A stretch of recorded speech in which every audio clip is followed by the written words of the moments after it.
Welcome to my channel where we discuss various topics related to Quebec and Canadian real estate. My name is Joseph Noor, licensed real estate broker here in the province of Quebec.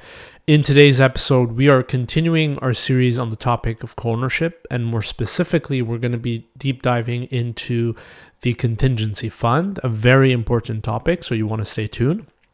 Before we get into today's subject, if you're looking to sell or buy any real estate property here in the region of Laval, which is where I'm located, feel free to contact me, or if you have any general question on any of the topic that we've discussed on this channel, either comment or send me an email or give me a call. We'll be more than happy to help you. Without further ado, let's get started on the contingency fund. So, first off, this fund is mandatory by law here in Quebec. I don't believe it's the same thing in every province in Canada. It might not be where you live. But here in Quebec, know that if you have a co-ownership, by law, the syndicate will have a contingency fund. The money that's in that contingency fund is strictly to be used for any major repair or replacement of component of the common area. So if you remember, we talked about in previous episode, private versus common area. So the private area is the area that you own, so basically your condo unit. And so the funds in the contingency fund are strictly for the common area. So nothing to do with your private unit. And the money in that funds comes from a portion of the condo fees that every co-owner will have to pay. So if you remember when we talked about the condo fees in the previous episode, I mentioned that part of that goes into the contingency fund. And that percentage, again, by law here in Quebec, it's minimum 5%, but I would argue, and any expert would argue, that 5% is way too low. It should be around the 10% mark, especially if you have an older building. So the older the building, and if there hasn't been anything that's been replaced, the greater the proportion of the condo fees needs to be allocated to the contingency fund. When we talk about major repairs or changes in component of the common area, we're talking about here, like example, changing the roof, the windows, major repair on the balcony. All of those are considered common area. So that's typically what the funds are going to be used for. And it's a fund that is extremely important for any potential buyer to review. Again, I've mentioned this in previous episode. Often real estate is an emotional transaction, so we let our emotion cloud our judgment.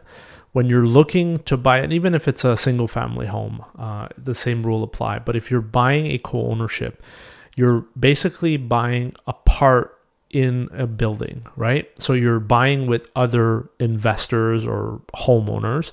And so you want to make sure that that portion that you're buying into is financially sound, and it's not going to be a money pit for years to come, right? So you want to be careful and you want to do your due diligence. So that's why I would argue it's important that you work with a trained and licensed real estate broker that understands the world of co-ownership to make sure that you don't make any costly mistake. But in this episode, I'll talk to you about what you need to look out for when you're looking, when you want to understand the contingency fund and you want to know how much money and so forth. But up until now, we talked about what's a contingency fund. So like I said, it's a fund that is mandatory for all co-ownership. The money that's in that fund is only to be used for major repairs or replacement of component in the common area. And like I said, by law, it's minimum of 5%. So you shouldn't be seeing properties with less than 5% allocated to their contingency fund. So where do you look at this fund? So if you're a potential buyer, what documents you need to look into in order to assess how much money there's in that funds, what the percentage is that is being invested? Pretty straightforward. So the first document that you're going to need to look at is the forecast annual budget. So like any co-ownership, they should have a in-year forecast, which is basically it's a financial statement where it's going to show you what is the expected revenue, which is typically from the condo fees, and all the various expense to maintain the building, And that's going to be broken down month per month. And one of the line items you will find on there is the amount being invested in the contingency fund. So you can do some basic math to determine what is the percentage of the condo fees that they're allocating to the contingency fund.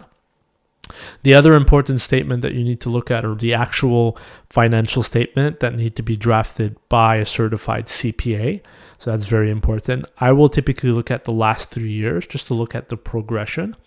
And on those financial statements, you'll actually see the amount of money that is in the contingency fund. So depending on the age of the building, it's going to give you a good idea on if there's enough funds or not.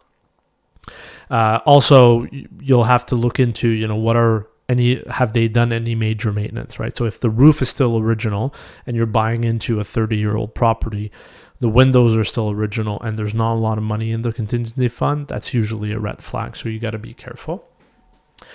The other way to measure quickly whether or not the amount being put in the contingency fund is too low is they use a general formula, but you got to be careful with general formula of $700 per co-owner per year. So if you have 100 co-owner, so 100 apartment in a building, that should be a minimum of $7,000 per year being put in the contingency fund. Anything below that, for sure, that is a red flag. So you got to be careful. Ideally, you want something around 1,000 or more per owner per year being invested in that fund. Those documents that I talked about, so the forecast annual budget, the financial statement, if the property that you're looking to buy is being sold by a certified real estate broker, typically they will already have those documents so they can share them with you. Or if you're working yourself with a real estate broker, they will work to get access to these documents prior to closing the sale. So typically this is one of the conditions that you should put in your purchase offer when you're looking to buy a co-ownership property. Okay. The last piece of information I want to give you today is the contingency fund study. So this is very important. So this is a law that's been passed, and it's going to be mandatory for all co-ownership as of this year, 2024. So it should be more readily available in any co-ownership that you're looking to buy into. And basically, it's a study that is done by a specialized firm. So any syndicate of co-ownership needs to commission this study, this contingency fund study. And it will the study will show you or show any potential buyer all the major repair that the building will need to go through and how much money will need to be injected in the building for the next X amount of years. So that will give you a good idea whether or not there's enough money. So example, if the study says in the next 10 years they're going to need $150,000 of repair for XYZ reasons, and you only have $30,000 in the contingency fund, that's usually a good indicator that when you're going to buy the property in the next few years, the condo fees are either going to increase drastically or there's going to be a bunch of special assessment that are going to be required. And this is why it's important. Don't be seduced by properties with low condo fees.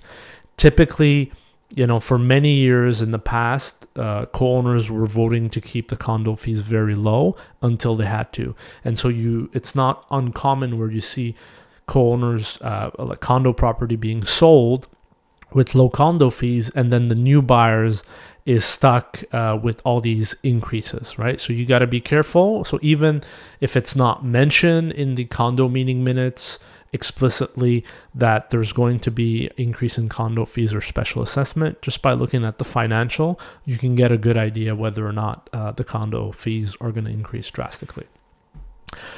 So that's it on our topic on the contingency fund. So again, before I let you go, if you're looking to buy or sell any properties in the region of Laval, where I'm located, feel free to contact me. Or if you have any questions, please send me an email or comment in the section below. Thank you very much for watching the video, and I'll see you in the next episode. Thank you.